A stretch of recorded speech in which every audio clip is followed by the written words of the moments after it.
मैं ज्योतिर्विद डॉक्टर गजेंद्राचार्य, प्रकाशक विशाल ज्योतिष कार्यालय 20-33/3 बोधगया मठ, बैजनाथा कमच्छा, वाराणसी से यूट्यूब चैनल के माध्यम से आज अपने सभी सब्सक्राइबर लोग के लिए तथा संपूर्ण देशवासियों के ज्ञानार्थ हेतु अपनी 25 रचनाओं में यह स्वर्णिम रचना बृहद ज्योतिष रहस्य है, जो कि 5151 पृष्ठों में शुद्ध हिंदी भाषा में 5 खंडों में विभक्त है।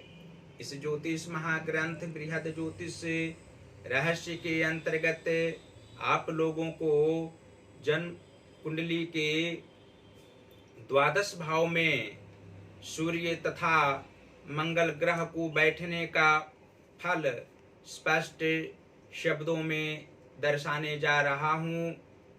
जन्म कुंडली के 12वें भाव यानी व्यय भाव में सूर्य तथा मंगल को होने से धोखाधड़ी स्वजनों की दृष्टि में जातक के प्रति निरंतर रहती है। जातक की आयु तो दीर्घायु होती है, लेकिन कई रिश्तेदारों की मृत्यु देखनी पड़ती है।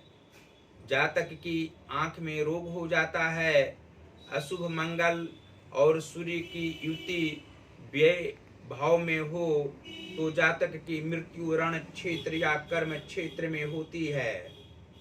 साथ ही इस भाव में ये दोनों के मेल से सगे संबंधियों के साथ धन संपदा को लेकर मुकदमेबाजी होती है। अतः जातक मंगलवार को उपवास और भगवान शिव की नित्य आराधना अवश्य करें और इससे अवश्य ही शुभ फल प्राप्त होंगे। साथ ही 12 भाव में सूर्य तथा मंगल एक दूसरे के पूरक स्वतः में हैं, इसलिए भगवान शंकर की कृपा निरंतर जातक पर ऐसे भी बनी रहेगी। विधि विधान से जातक के द्वारा अथवा जातक की पत्नी के द्वारा प्रदोष व्रत नियम से लगातार 1.25 वर्ष या 2.5 वर्षों तक हेतु अपव्यय जीवनों पर्यंत किसी भी परिस्थिति में जातक के द्वारा नहीं हो सकते तथा पति पत्नी में अपार प्रेम सदैव एक समान बने रहते हैं। पुत्र निश्चित ही ज्ञानी होता है। धर्माचरण की पूर्ण प्रवृत्ति से युक्त मृत्यु पर्यंत जातक रहा करते हैं।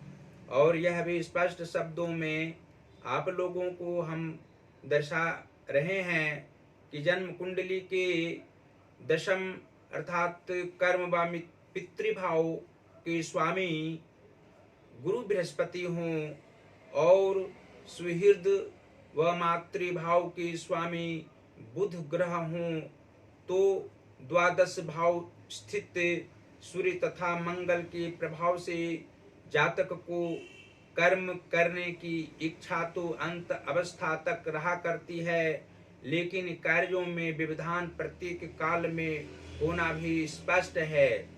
जीवन के पूर्वार्ध भाग में विशेष संघर्ष करने पड़ते हैं। धन का अपव्यय होना पारिवारिक क्षेत्र में स्वाभाविक बात होती है और जीवन के उत्तरार्ध भाग में भी मुख्य रूप से मंगल के द्वारा जातक को आत्मिक कष्ट की सामना करनी पड़ती है। कर्म क्षेत्र में बाधा, कार्यों में व्यवधान उत्पन्न होना, सहयोगी जनों से सहयोग नहीं प्राप्त होना लाजमी है। मातृ कष्ट भी जातक को होता है। माता की मृत्यु शारीरिक कष्ट के कारण इनकी होती है।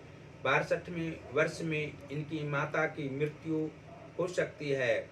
और धन का अभाव जातक को जब रहता है तो मानसिक तनाव की सामना विशेष रूप से करनी पड़ती है।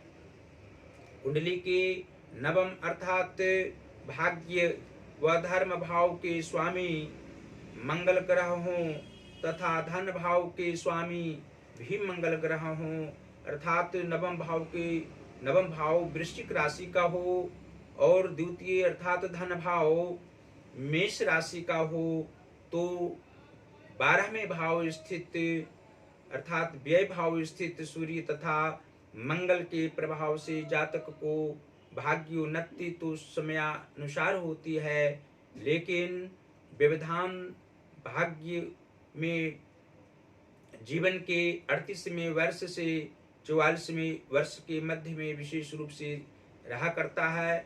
व्यवधान होने पर मानसिक तनाव होना स्वाभाविक लक्षण ज्योतिषीय दृष्टिकोण से स्पष्ट है, और 44वें वर्ष के उपरांत भाग्य में फिर समृद्धि होती है, जो अंत अवस्था तक समान रूप से भाग्य साथ देने वाला होता है। अंतिम अवस्था में जातक को पुत्र सुख अन्य पारिवारिक सुख प्राप्त होते हैं।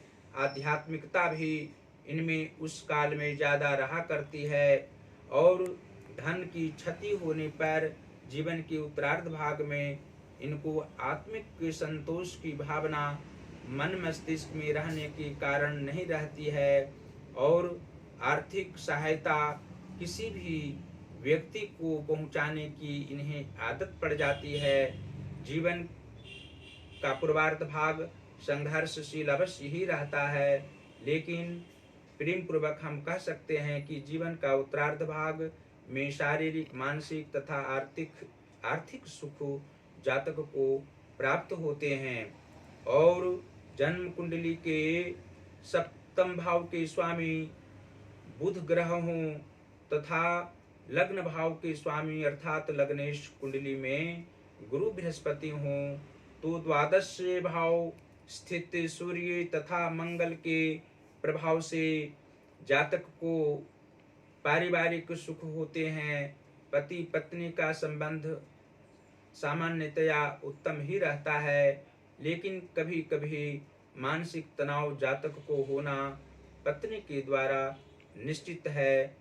पत्नी इनकी ज्यादा चतुर इनसे होती हैं, और निश्चित रूप से परिवारजनों से एकात्मकता बनाए हुए रहने में निश्चित रूप से व्यर्थ बातों में पड़ी रहती हैं, जिससे परिवार में दुख व तनाव होना लाजमी है, और शारीरिक कष्ट भी इनकी पत्नी को ज्यादा रहा करता है।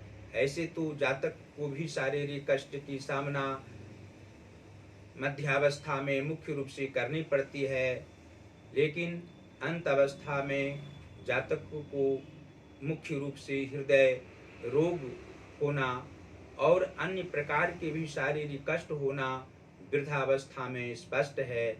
अधिक समय तक शारीरिक कष्ट के कारण फिर इनकी मृत्यु दिन गुरुवार को होती है।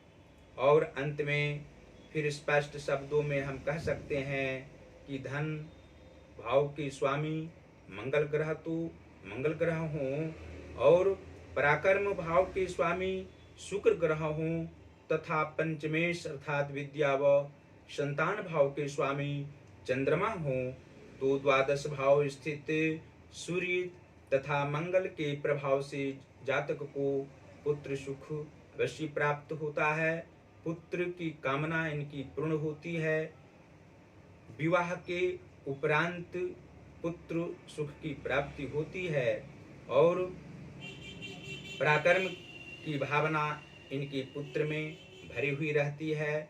इनसे ज्यादा श्रेष्ठ विचारों वाला इनका पुत्र होता है।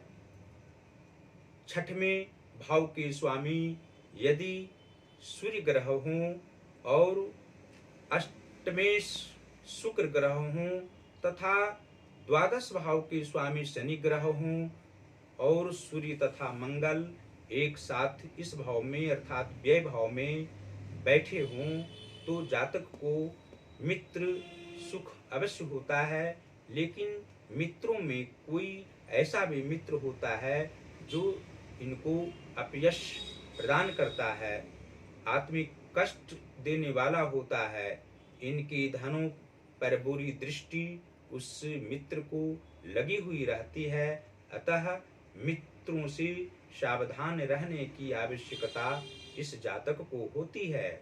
जीवन के अंतिम काल में जातक को भगवान शिव की आराधना निश्चित रूप से करनी चाहिए, जिससे पारिवारिक सुख सही रूप में प्राप्त हो सके और धन की अधिकता पारिवारिक क्षेत्र में रहे, धन का अपव्यय नहीं हो।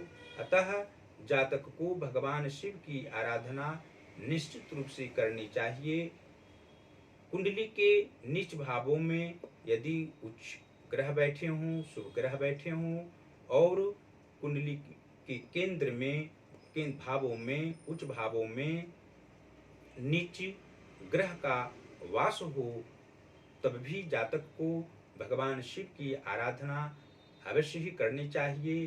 सोमवार को व्रत रखना सर्वोत्तम बात रहेगी। प्रदोष व्रत करना उत्तम बात पति पत्नी दोनों के लिए और पुत्र सुख के लिए भी शुक्ल पक्ष माह के शुक्ल पक्ष की द्वादशी तिथि को अवश्य ही प्रदोष व्रत रखना चाहिए।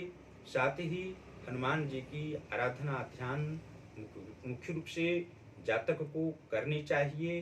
साथ ही सूर्य की आराधना भी करने से जातक को आत्मिक सुख अवश्य ही प्राप्त होगा।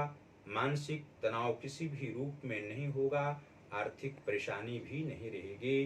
अंत में इस ज्योतिष महाग्रंथ बृहद ज्योतिष रहस्य को मंगवाने के लिए आप लोग प्रयास करें।